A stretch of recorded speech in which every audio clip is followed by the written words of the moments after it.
good to have you with us in this edition of the Urban Debate. Viewers, there was much anticipation, much preparation, many warnings that had been put out by the authorities about Cyclone Nisarga and the impact that it could have had on the Maharashtra coast, the Konkan coast, and cities like Mumbai and Raigad district, Thane as well. But the cyclone has now passed over us and the damage has been minimum. Yes, through the day we got you reports, non-stop updates, especially from the Raigad district, where we did see quite a bit of impact, heavy, fierce, strong winds and trees getting uprooted. In fact, even in Mumbai across in the evening, we got visuals and details from many parts of trees that had been uprooted, cars that actually got damaged because of that. But in all essence, one can now safely say that we've been spared from the worst as far as the city of Mumbai and Thane are concerned. There has been a bit of a damage in the rural areas along the coast. Our reporters are joining us. Mayuresh and Disha have been traveling through parts of Mumbai all evening to bring us the updates. So let's go across to them and get you the latest before we go across to our guests and understand just what happened with the cyclone, how did it turn and how did the intensity reduce.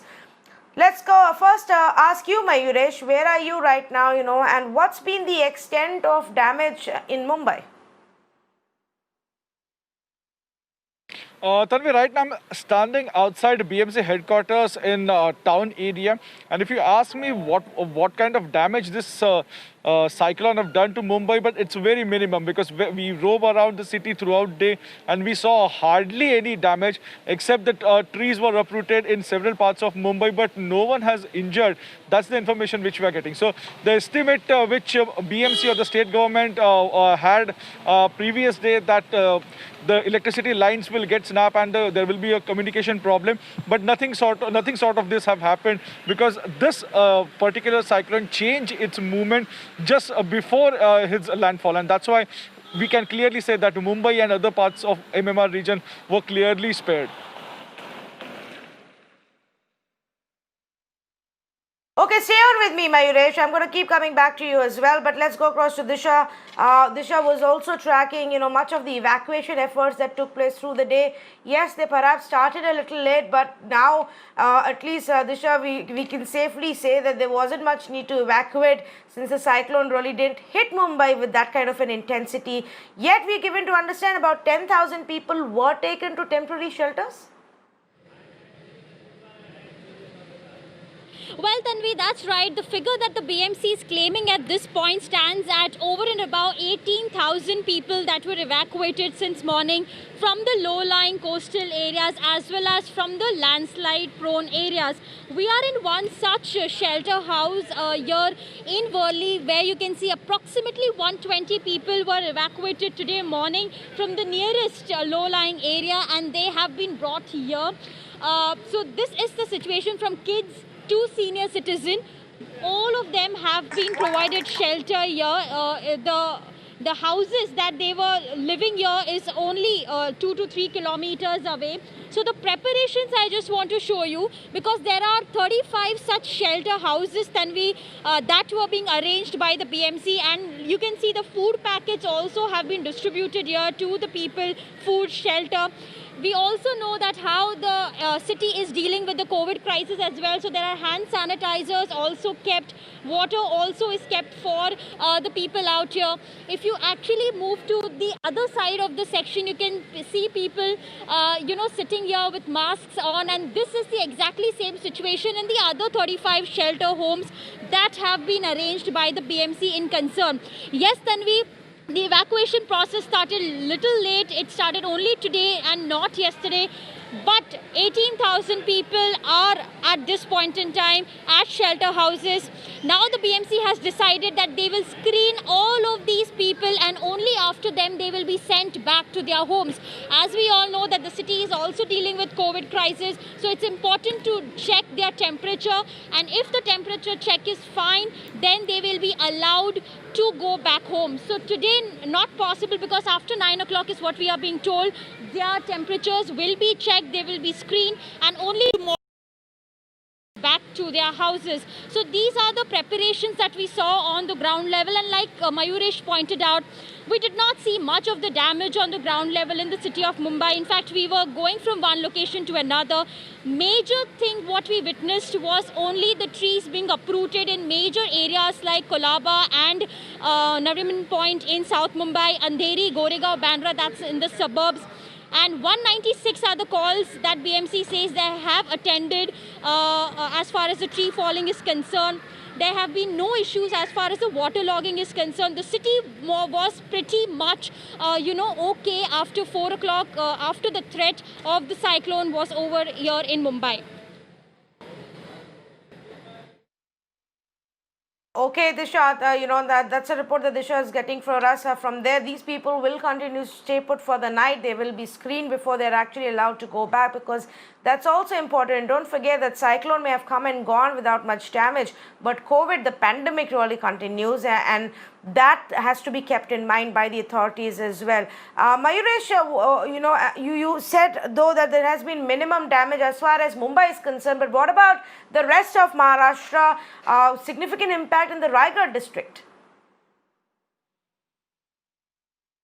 Yes, there will be significant impact in Raigad district, because Raigad district's Alibag was basically a center point, or the point where this particular cyclone made its landfall. So we are estimating that not only in Alibag but the nearby small cities like you have Murud, then you have Murud Janjira, all these small villages and cities, there is a significant impact of this particular cyclone, because but the government is yet to get the exact amount, or yet to get the exact details of how much is the damage basically this cyclone have caused. So we are waiting for the official figures from the government, but we have been given to understand that a lot of this particular cyclone have not only done damage in Raigad district, but also in Konkan, and especially the coastline of Konkan.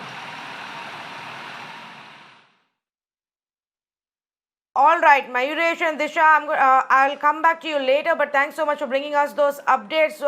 Let's also say good evening to Dr. Mrityunjay Mahapatra, Director General for Met Department, joining us this evening. Dr. Mahapatra, we've been speaking regularly about Cyclone Nisarga and what could be the possible impact. And I think while all of us are relieved and we are glad that the cyclone didn't have a bigger impact, one question that everybody is asking is, at what point did it turn? And, how does that happen? How is it that we've been spared today, frankly? It's good that it does not have the more impact on Mumbai, but if you just look at South Mumbai and Suburban have been impacted by the strong winds, and we have got record of 72 kilometers per hour reported from Kolaba, and Alibag reported 102 kilometers per hour.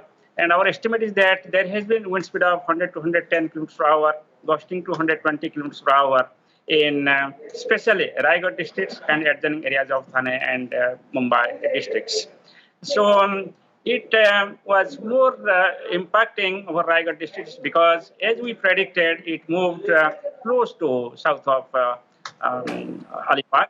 And the area which starts to the right of the track gets more wind, devastating, and maximum impact. And on the left side, you will have less impact. So this is the reason why we have got maximum impact on Raigad and adjoining areas of Mumbai and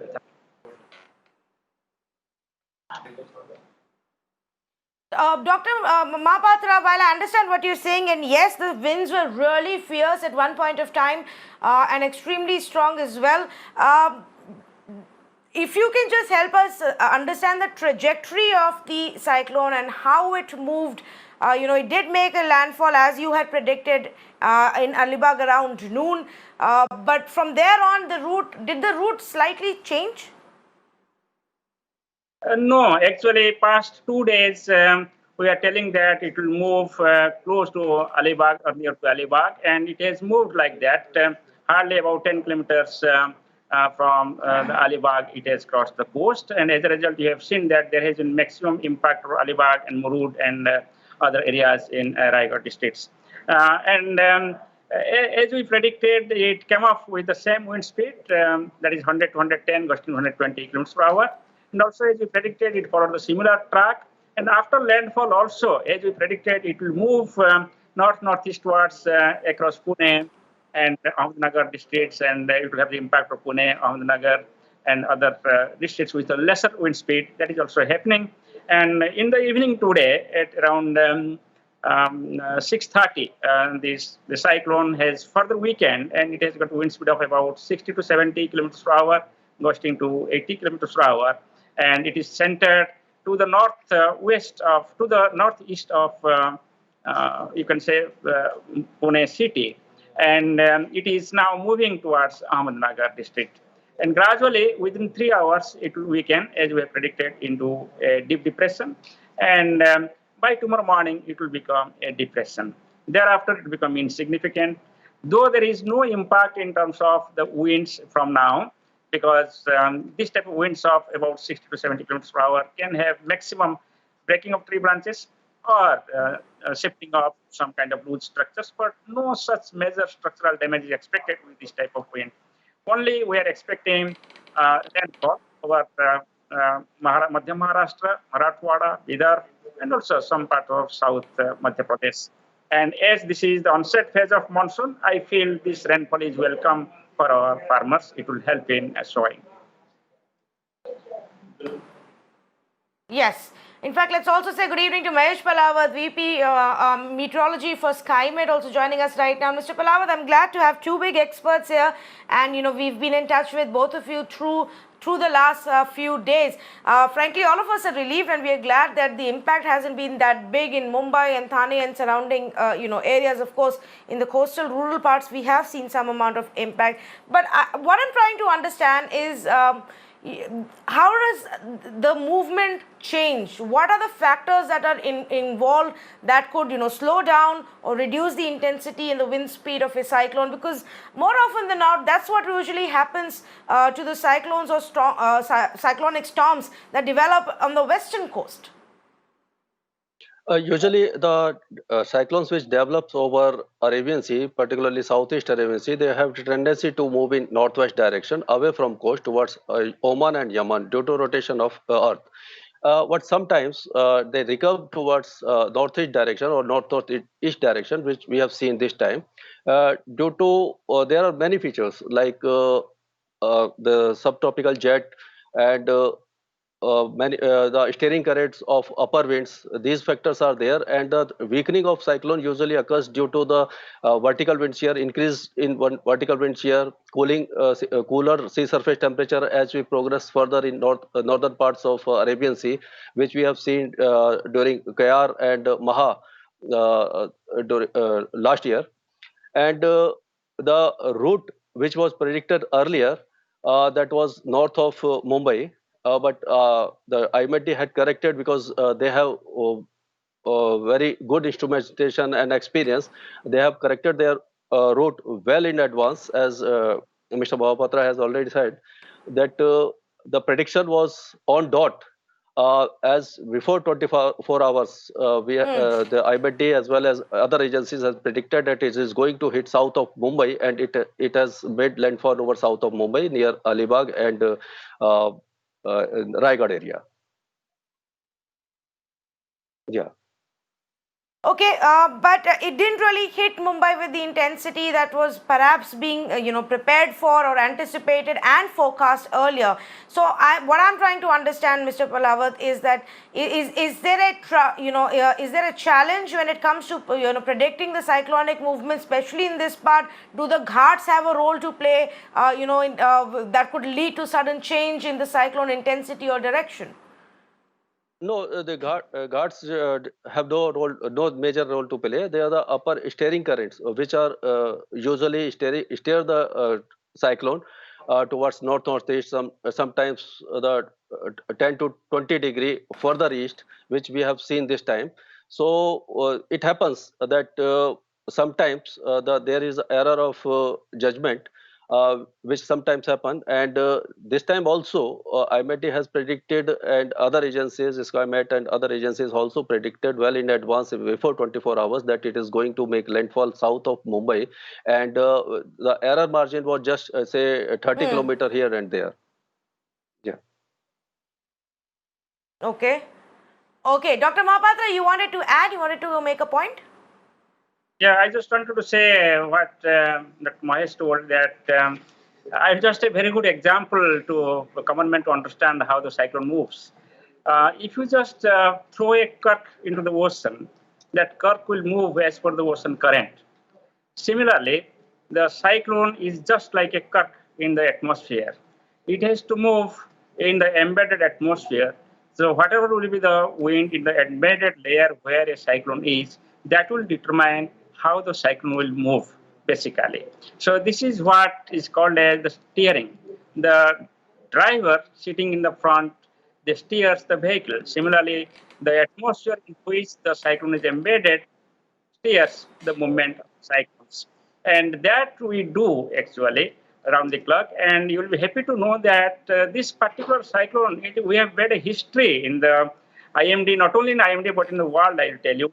Usually, we do not issue the pre-cyclone watch at the stage of the low pressure area. As per our rule book, we start pre-cyclone watch only when there is a depression and we expect that it will become a cyclone storm. But in this case, on 31st May, when the low pressure area formed, we could apprehend that this has the potential which can become a severe cyclone storm and it will cross Maharashtra coast and adjoining Gujarat. So therefore, on 31st May itself, we issued the pre-cyclone watch to the government of Maharashtra and Gujarat, all concerned agencies. As a result, they got 1 day extra. See, this particular cyclone, it became a depression on 1st June, became deep depression on 2nd June morning. It became a cyclone in 2nd June evening and a severe cyclone in 3rd June today morning and crossed the coast by early afternoon. So therefore, hardly it has got the period of 2.5 days. So therefore, if you do not give early warning, it becomes difficult for the disaster manager to prepare. Considering this, we went against the rule book, created a history. We issued the pre-cyclone watch at the stage of low pressure system, which helped, I feel, the disaster managers to have the early preparedness and preventive measures for management of this cycle. And if you compare our this measure, you will find that it's called as pre-genesis forecast. Nowhere in the world the pre-genesis forecast is issued for the tropical cyclones. But considering the difficulty involved in the Arabian Sea, it was necessary, hence we have introduced. Regarding your point of Western Ghat, I just want to say, yes, Western Ghat plays a role. There are studies. The orography plays a role to determine sometimes the track of the cyclones. The orography also interacts with the cyclones to determine its intensity. After landfall, also orography plays a dominant role, how it will dissipate, how fast it will move. All these factors are taken into consideration. You will be happy to know that Ministry of Earth Sciences runs 7 numerical weather prediction models with its hypercomputing system. And on daily basis, with the forecaster across the country, with the cyclone, we analyze and decide. And that is the reason how we have come up with the development of cyclonic system. The story started in 2010 when I was made the project director for improvement of cyclonic system and also project director for modernized forecasting. I involved all the constituents of Ministry of Earth Sciences, especially in National Tropical Meteorology, National Center for Meteorology Forecasting. These are our modeling groups. They support us wholeheartedly. And we prepared a vision document that we should improve our forecast accuracy of cyclones by 20% by 2015 and by 40% by 2020. But if you compare the forecast accuracy in 2010, now in 2020, you will be happy to know that it is not 40%, it is more than 200% improvement. So it has been possible because of the cohesive effort by the government of India and Ministry of Earth Sciences, India Meteorology Department to modernize its observational systems, communication systems, computing systems, modeling systems, and also the impact-based forecast systems for various sectors with respect. Yeah, you know, Dr. Mahapatra, you've actually answered my next question. You probably anticipated what I was going to ask you. Now, while we are extremely thankful to your, to IMD as well as to Mahesh Palawat's agency, the SkyMed, for constantly giving us updates, for helping the states prepare as well. I was going to ask you if you feel there is need for more, improvement in the way weather is predicted in our country. But you've answered that. Mahesh, do you want to add to that? There's always a big question mark. Unfortunately, in the last many years, while things have improved, we got it right even with Cyclone Ampan and Cyclone Fani before that. There are still sometimes, questions which are raised about our ability to forecast it right enough, predict it right enough, and if there is scope for improvement there. Yeah, we have seen that in 99, the super cyclone of Orissa has more than 10,000 casualties, and now you can see the extent of prediction, the accuracy, the intensity, the exact time of landfall, the intensity at which the landfall is going to take place, and the point of landfall is predicted very accurately. And although there's always there's a scope of improvement, and we are improving time and again. And as Dr. Mahapatra has said rightly, that they have done a commendable job, that their accuracy has gone on dot. So we think that in future cyclone forecasting, the uh, damage to life and property will be minimal.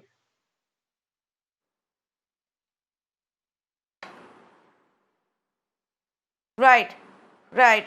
Okay, so I do agree that there has been significant improvement. Thank you both of you for joining us right now, and in fact for being with us through the last 3 days as we brought constant updates, especially today. Both IMD and SkyMet really helped us get an insight.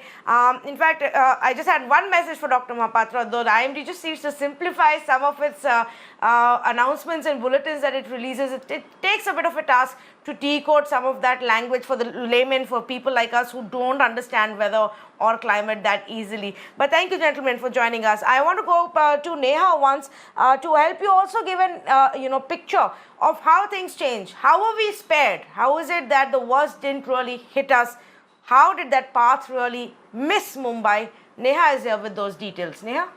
Absolutely, Tanvi. It was in fact something that worked out for the betterment of the city, if we can say, because this was the trajectory of the cyclone that was given to us by the IMD at around 1 p.m. This is when the landfall was expected, between 1 p.m. to 4 p.m. And if I can show you very clearly, these are the areas of Kalyan and Mumbai which we are talking about, the areas where the impact of the landfall was expected to be the highest, and it showed the maximum impact here as far as this trajectory is concerned. This was released at 1 p.m. But later, as the IMD kept on predicting that it's moving closer to the southern part of the city and Alibag, by around 2:30 p.m. itself, this picture was released, wherein we can see it has moved farther down to the south of Mumbai, and it's absolutely skipping the city totally, completely, because it has moved southwards. In fact, at 2:30 p.m. itself, the IMD gave out a prediction saying the cyclone has now started to move northwards, and it is further moved away from 50 kilometers per hour to the south of Alibag. In fact, its impact further reduced. So this is at 2:30 p.m. itself.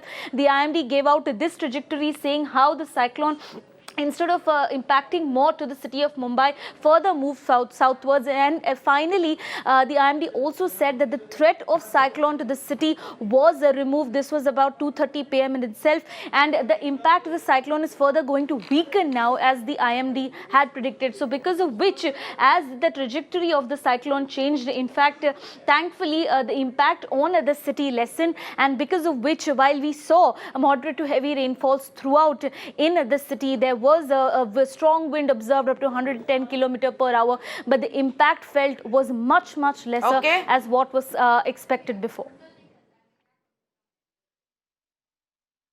All right, Neha. Thanks really, for explaining that and decoding that for our viewers as well. In fact, like Neha was pointing out, the larger impact was where the landfall happened, where the eye of the storm really hit the land area, which is in Alibag in the Raigad district. Santya was through the day constantly reporting for us from there. I first want to play out the report that she filed of the aftermath. Now, this is the damage and the destruction that was left by Cyclone Nisarga in that area.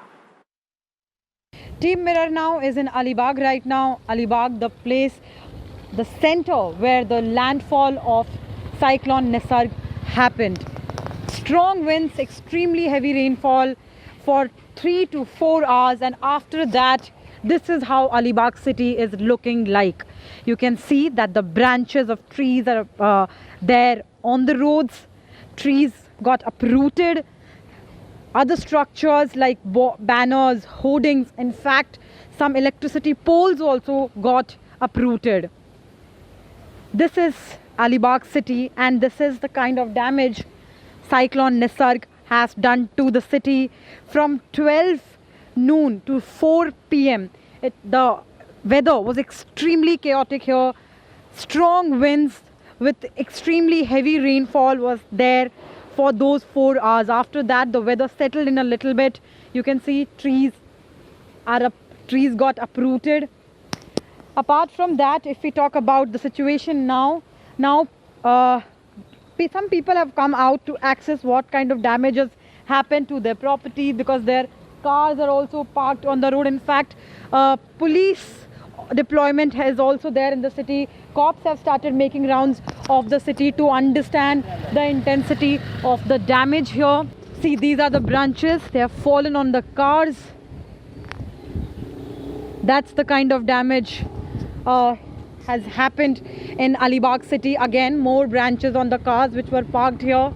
And as I mentioned, in several places, electricity poles also got uprooted, and electricity lines also were there. That's exactly why before a cyclone hits any area, electricity connection is that one thing which is the first one to be snapped out, to ensure that when a pole gets uprooted or the lines get damaged, it doesn't create or cause more damage. It was low tide during the entire landfall for all those hours. That's why seawater did not contribute, thankfully, to the flooding. Despite the extremely heavy rainfall, as of now in this part of the city, flooding is not major. Again, NDRF teams and other officials are there on the ground assessing the situation. This is Alibag city immediately after the cyclone. This is how a city, an area looks like. Again, the pole I was talking about. Look at the situation, the condition of this pole. This is exactly how a place looks like after a cyclone. This is the kind of damage which happens. In Alibag, with camera person Sahil Suresh, this is Santya for Mirror Now. Well, that was the aftermath after the cyclone, and the most part of it had already crossed over from Alibag. But when the landfall happened, and subsequently when the process was still on for the next 2-3 hours, things were really intense. Here is a report from that time. Santya reporting for us at 3 p.m. in the day. When we came to Alibag city at that time, only drizzling was there and winds were not that strong. At that time in Alibag city, police was there deployed at the various locations in the city. There were public announcements which were made requesting people to stay indoors, and by 10:30 was the deadline which was given by the administration to the people, that by 10:30 a.m. everybody has to stay indoors. No one is supposed to come outdoors, step outdoors after that. And if you talk about Alibag city, most of the people, they did follow that advisory which was given by and that warning which was given by the local administration. And as the time passed and around noon, rain, initially drizzling started, then by noon it actually intensified into heavy rainfall. By that time, the intensity and the speed of the wind also it also increased. And as of now, since those many hours, I've kind of lost the track of the time, but I'm assuming it's post 3 p.m. So since last more than 3 hours actually, this is what is happening in Alibag city. This is how strong the winds are. That is what's happening to the trees in the area. This is the condition of the city. Trees are uprooted, branches are uprooted. We just showed you some damage, that the carts of fast food, they were blown away. They were upside down. The barricades which were put by the police, they got blown away. And the visibility here has become extremely bad, because when we came here at that time, Arabian Sea, the part again I would like to highlight that portion. Of course, you will see just a white sheet, but Colaba Fort was clearly visible from here when we came here hours ago. As of now, if I try and show you if I try and give you the sense of damage once again, extremely heavy rainfall resulting into flooding in the city area. As of now, it's not safe to venture into the city, and this is the place which is, where media teams are advised to stay put once the cyclone came closer. And apart from that, you can see the branches which are uprooted.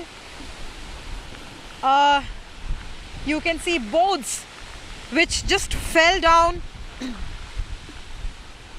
You can see the condition of these trees, the way these coconut trees are fighting against the winds. The damage in rural areas is actually more than this, considering that many houses, there are many kacha makans there.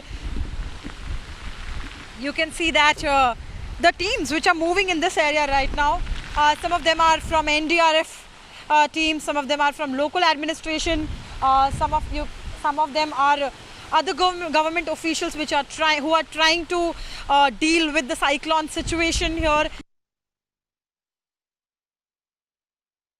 I also want to point out that even as we were witnessing strong winds and some rainfall in the city of Mumbai, even as people were still being taken to safer places and the destruction had begun, the trees were, falling on the streets, there were authorities and officials who were already present on ground, on location, clearing up the trees that had fallen. Here is a report that Disha actually filed for us in the afternoon. Take a look.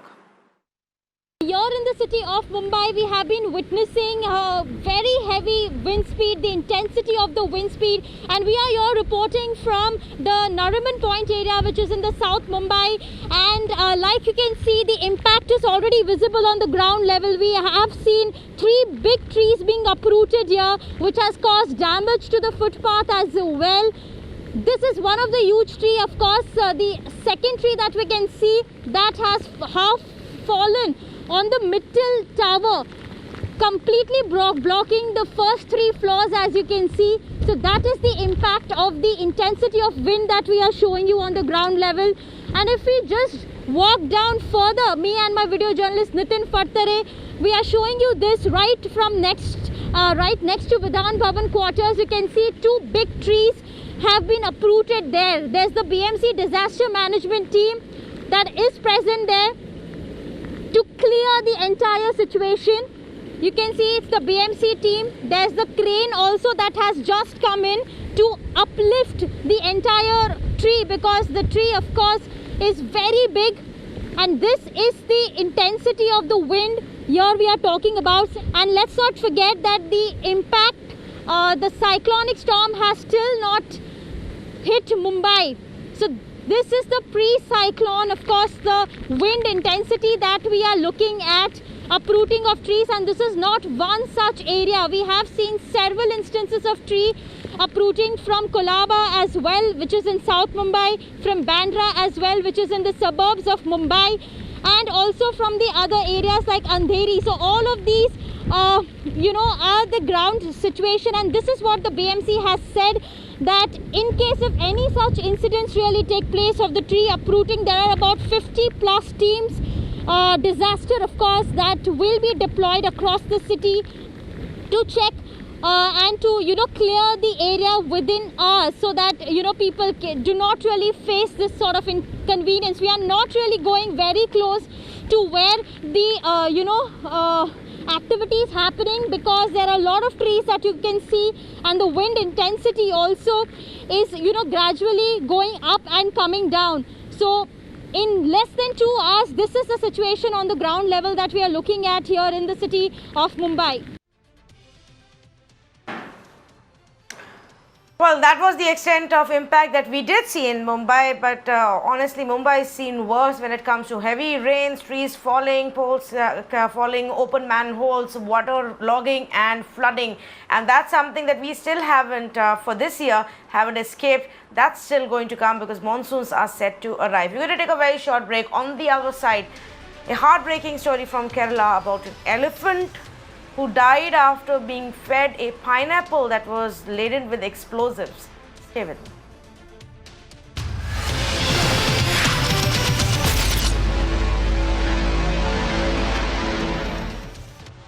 An unfortunate reality of this world, viewers, is cruelty to animals and how that continues unabashedly in many parts of our world even now.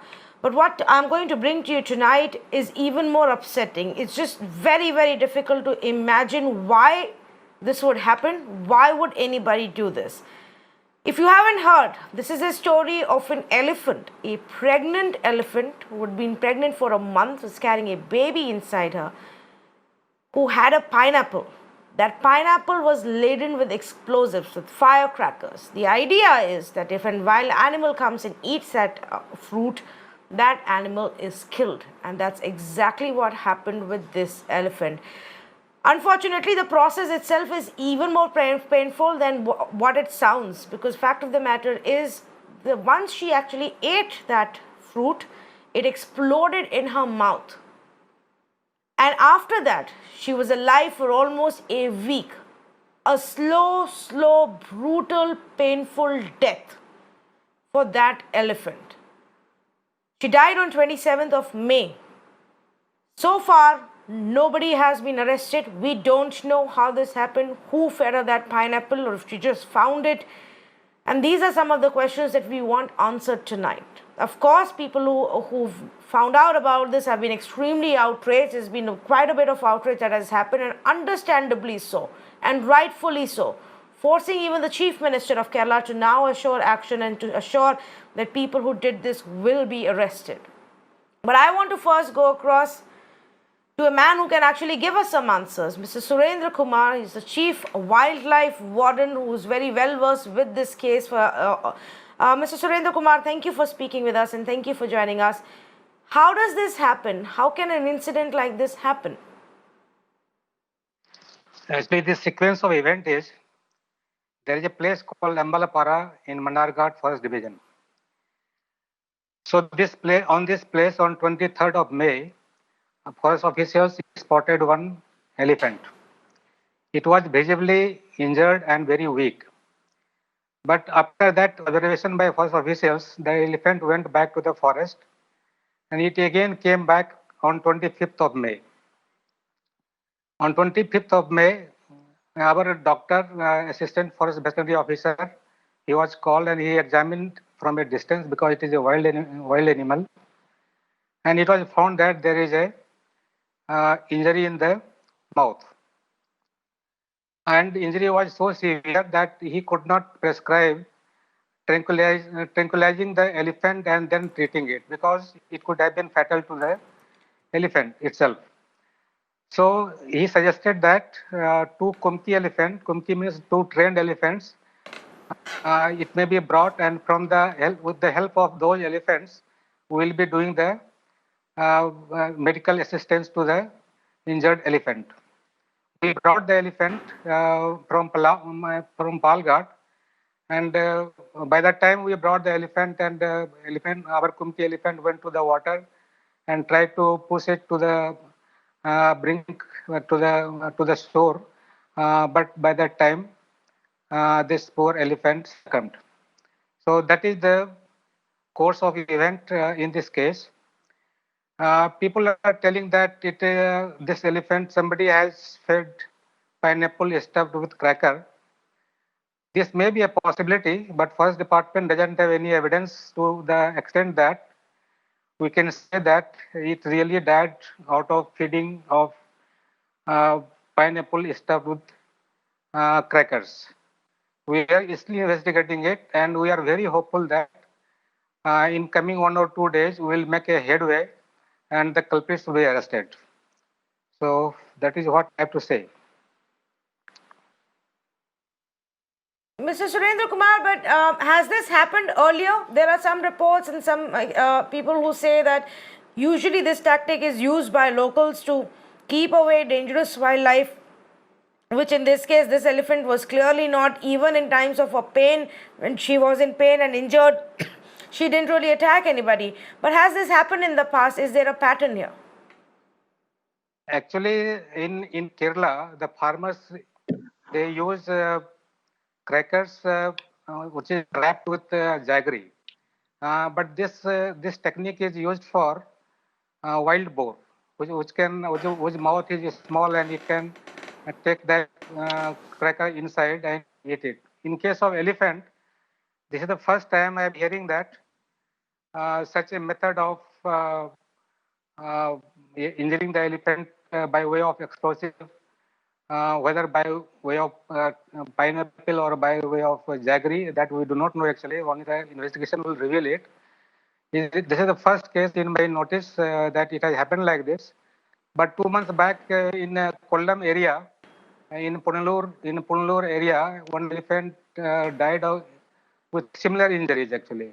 That elephant also was having injury in the mouth, and unfortunately it died before me. Actually, I went to see the elephant, walked in the forest along with my additional chief secretary, and that elephant happened to die before us. So that happened 2 months back.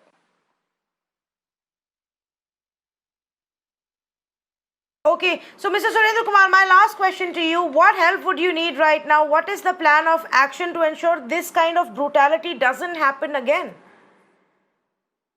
Actually, we are having plans. We are having plans of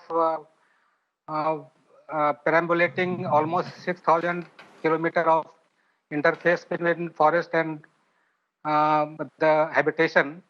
Wherever this problem is more, this conflict of human with an animal is more, those places will be given priority, and we will perambulate throughout the boundary and look for any possible damages which people may inflict on them, and we'll look for that.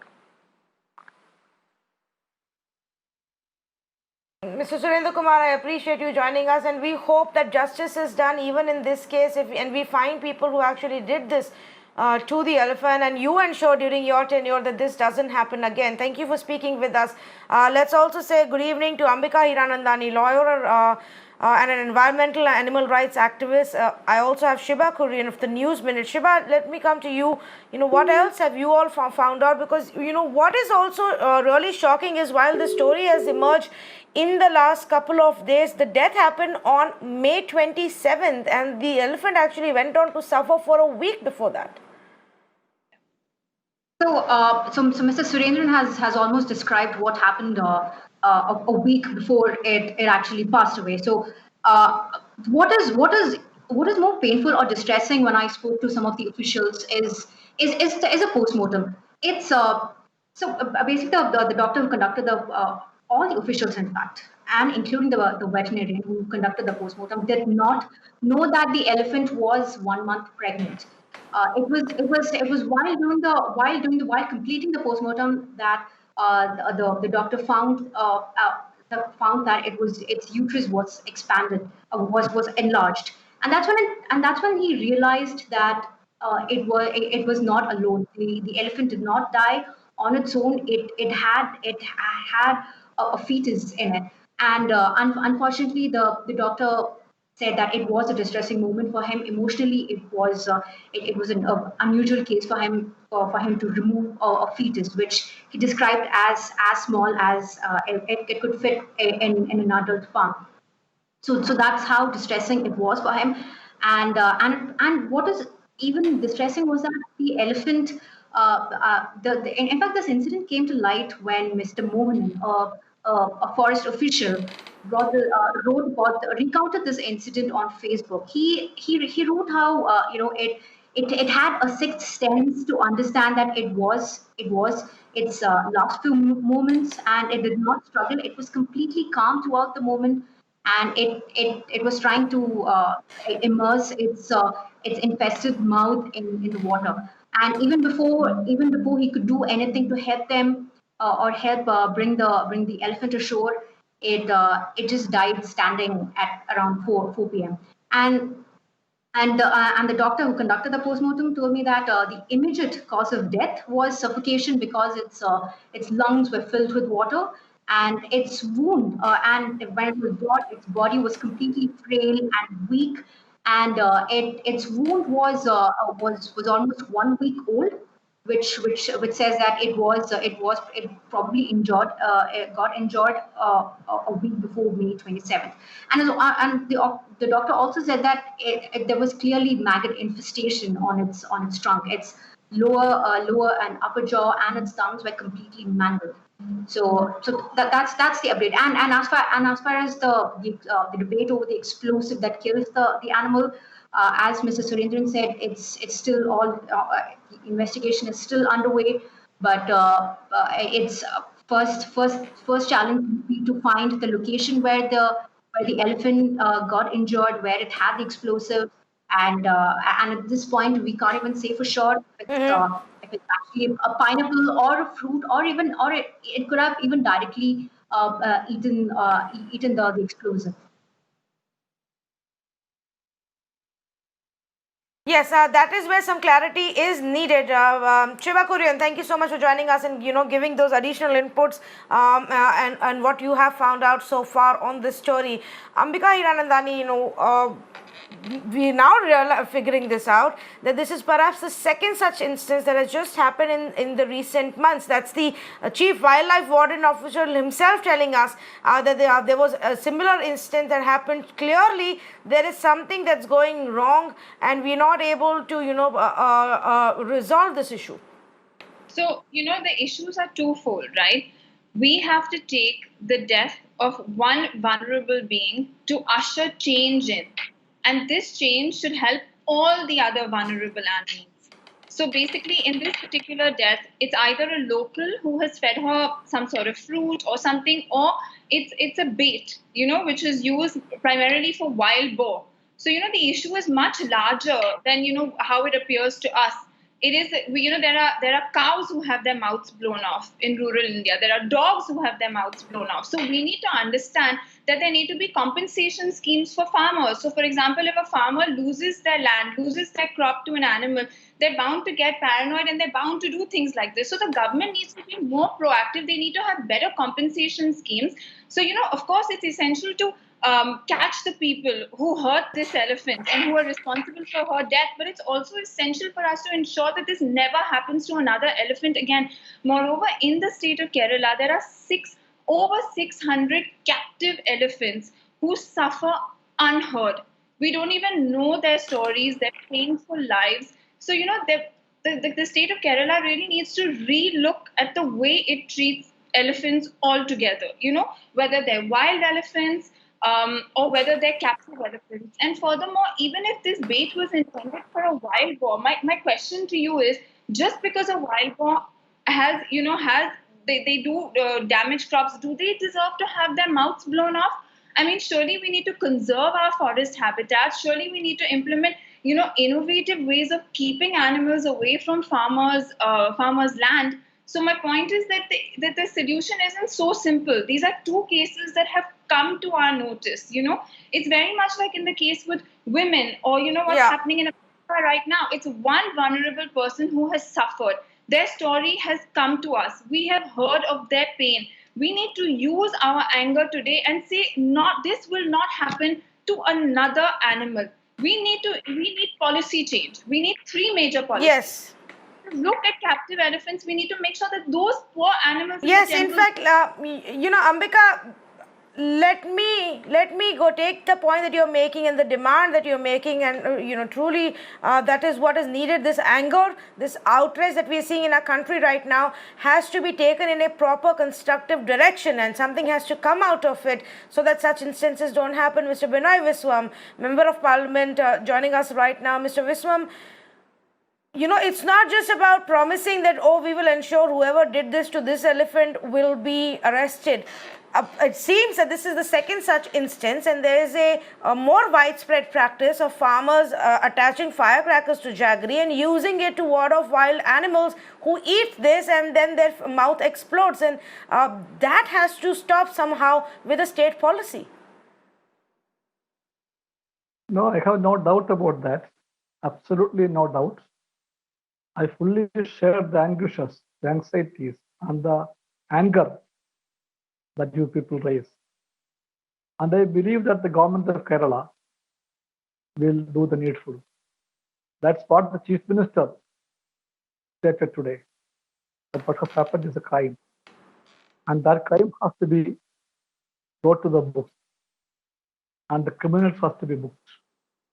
One thing is sure, I'm not only a member of the parliament, I was the Minister for Forests of Kerala from 2006 to 11 during the erstwhile LDF government. And I am quite sure that Kerala has a great tradition, facing all odds, of preserving the wildlife, of protecting the forest, and making steps to take care for the captive elephants also. I don't boast of myself, but I do claim that I was a forest minister, a minister for forest and wildlife, who was justful to the cause of the forest and wildlife throughout the 5 years. I know how difficult it is. I know the risky track of it, but still I believe that it is possible to do it. If we make such a track, I'm sure that there may be people who may not be very happy with you, who will try to paint you as anti-development. They may call you that a terrorist of the environment.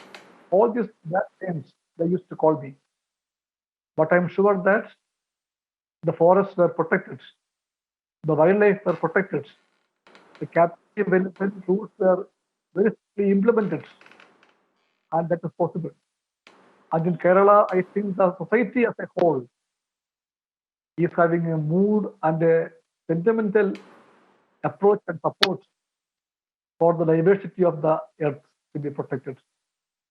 And in this month of June, No, I understand what you're saying, Mr. Viswam, but this is part of obviously a larger man versus wild conflict where people, locals, farmers find different ways to ward off in some way and in some ways obviously clearly cruelly kill these animals.